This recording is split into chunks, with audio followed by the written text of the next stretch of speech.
I want to talk to you today about work responsibility. And when I talk to you about work responsibility, I want to throw a term out to you. I was reading a book. I read a lot of motivational books. And one book that really caught my attention was the book Gung Ho. And in Gung Ho, they had some foundations for how to create raving fans for your company. And one of the ways they created raving fans, they called the Way of the Beaver. Now, the Way of the Beaver, this is how this works out. With a beaver, they've got certain areas that they work in. And I don't know if any of you have ever watched beavers at work, but I actually have. And I was watching these 4 beavers build a dam. And we had a beaver here, and a beaver here, and a beaver here, and a beaver here. And there was like an imaginary line. And each beaver would only go up right to that line. And as soon as they got up to that line, they would move back and they would start working their own section. And they wouldn't move over that line. Until one of these beavers, the beaver over here, hurt itself. And the other 3 beavers streamed over the line, did that beaver's work, and then went back to their own sections. And that happens every single day at your company. I've watched it. I've walked the floor. I've observed it. I've watched as underwriters went up to processors and said, you know what, I am so swamped today, could you help me out? And the processors would say, well, yeah, you know, I sent all my files to you to be underwritten, so yeah, I have a little bit of time. What do you need me to do? I've watched it. I've watched it at the end of the month.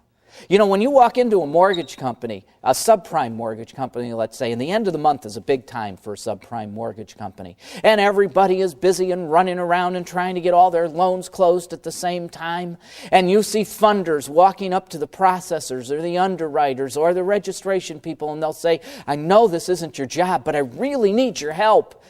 And they get it. And it's an amazing thing to watch. Because it's that crossover training that you do with all of your team that make your team the effective team that it is. It's because, yes, we all have our own specific role that we play. But as soon as we have our crossover roles, as soon as we start to play that other role, as soon as we start to help our fellow team members, we are practicing world-class internal customer service. And why is that important? Well, let me tell you. Let's say I'm a broker, and I'm looking for the best company to do business with. And you know what I'm going to look for? I'm going to look for a company where everybody gets along. I'm going to look for a company where if I walk in, I'm going to see everybody working with each other as a cohesive team. Now, I remember that I walked into a company once where we had a group of loan officers. And those loan officers were calling people up saying, hey, you're not going to do business with these account executives anymore. We got you now. And then the account executives would call up and say, hey, don't worry about what that loan officer said. You don't have to care about that. You're still with us. And I said to those people, I said, you know what? As a broker, I don't want to do business with either of you because you are fighting with each other internally. And if you do that, then how successful are you going to be at producing the product that I need you to produce?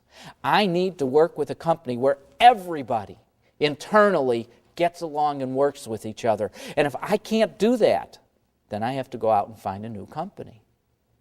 So you see, that's what you want to foster. It's that training that you give people.